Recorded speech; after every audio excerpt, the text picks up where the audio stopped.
So folks, in case you needed a review, narcissists really don't change.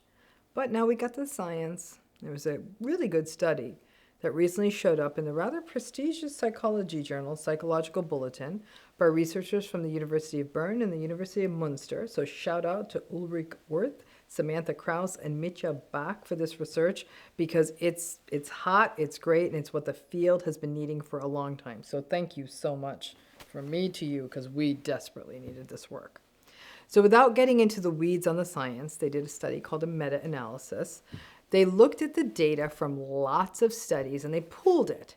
And so they were able to, in this research, really basically talk about 37,000 people's data. And what they did in this data is they looked at the stability of narcissism over time. And what they found, drum roll, and no surprise to anyone who's been in a long-term narcissistic relationship, is that narcissism is stable over the lifespan, which is a gentle, science-y way of saying it doesn't change. There was some decrease in narcissism over time, and some of that is driven by the significant uptick in narcissistic behavior and traits in adolescence and young adulthood into midlife. And then, frankly, those narcissistic traits become a little less useful as careers fade, family roles shift, existential stuff shifts, but the narcissistic traits did not completely go away. The narcissistic people generally stayed narcissistic. The researchers even subdivided narcissism into the subtypes that basically aligned with what we would call the sort of traditional grandiose narcissism, more malignant antagonistic narcissism, and the more neurotic vulnerable narcissism, and the findings persisted. So when you do the work that I do, it helps to have this kind of robust science that backs up what any of us who have been doing this work have known for a long time. Narcissism is a personality trait, and like most personality traits, while there's a little bit of change over the lifespan as life experience accumulates, and the need for certain defenses fades for us, certainly as we get older, personalities are relatively stable over time, and some personality styles are more stable over time. But there's so much debate about narcissism. Their research is suggesting that it actually is a stable personality trait. These data show that it is a stable trait over time. And what that means is that if you are in one of these relationships, the weather is not going to change anytime soon, or frankly, ever. Hope. Hope is an essential ingredient of the trauma bond, and something that is a part of every narcissistic relationship. It's the hope that the fantasy you have of what this relationship could be will come true. Hope that there's something you could do to fix it. Hope that the narcissistic person will go to therapy and figure it out.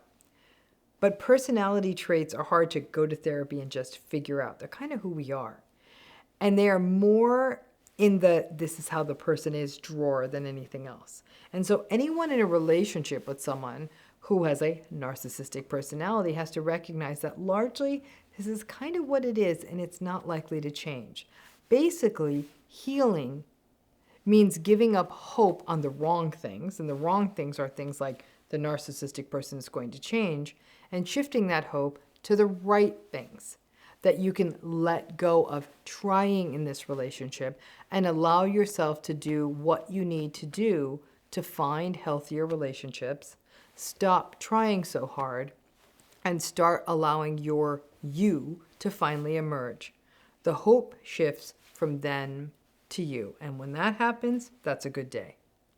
Now, one of the biggest barriers I have faced in doing this work for quite a long time now has been the pushback of other clinicians and frankly even researchers who will say, oh, come now, with therapy it can change. How can you say that narcissistic people can't change? Or even my favorite, everyone can change.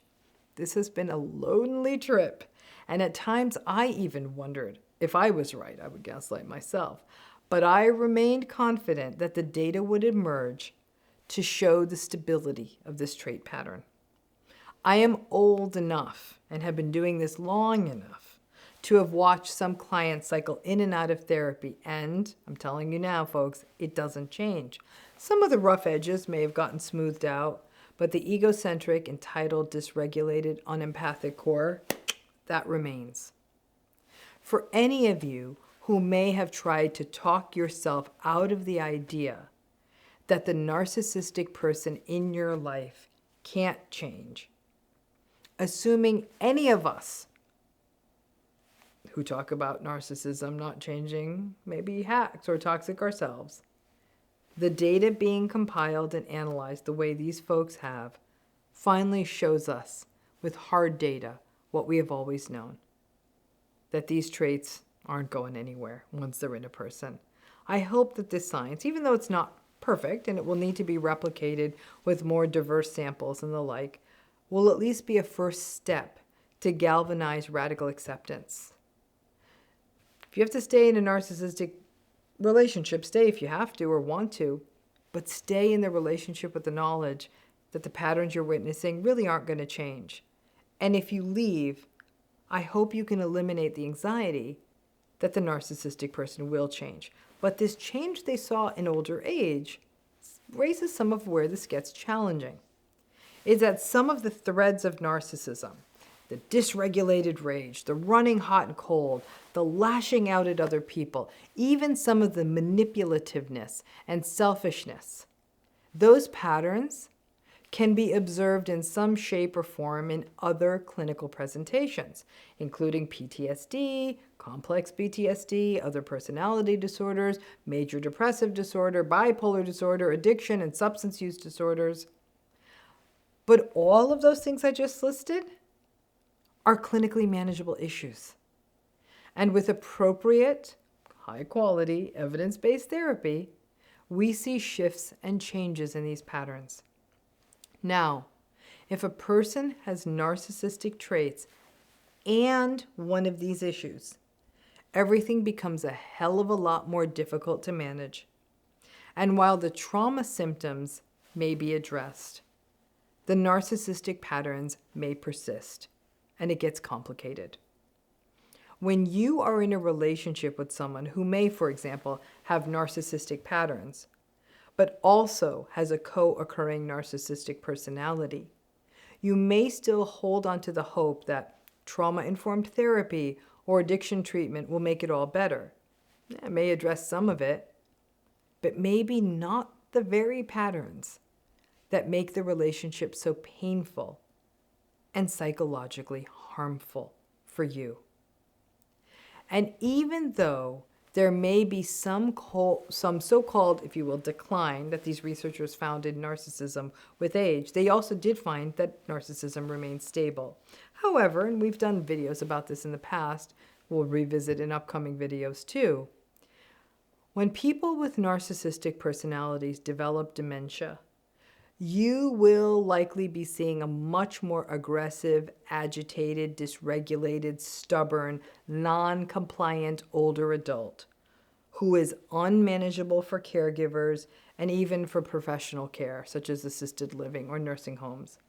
So while some of you may be thinking, my narcissistic parent now has dementia and it is worse than ever, that tracks.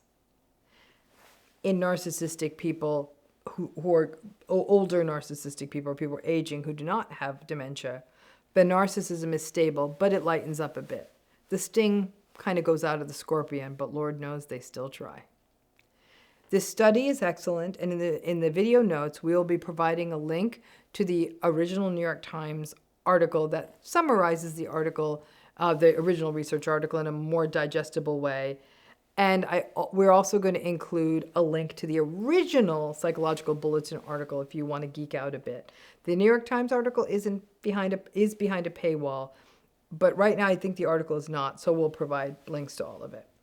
And just in case you need confirmation or a reminder that the narcissistic person in your life is not likely to change, you may want to keep those articles close at hand. Thanks again.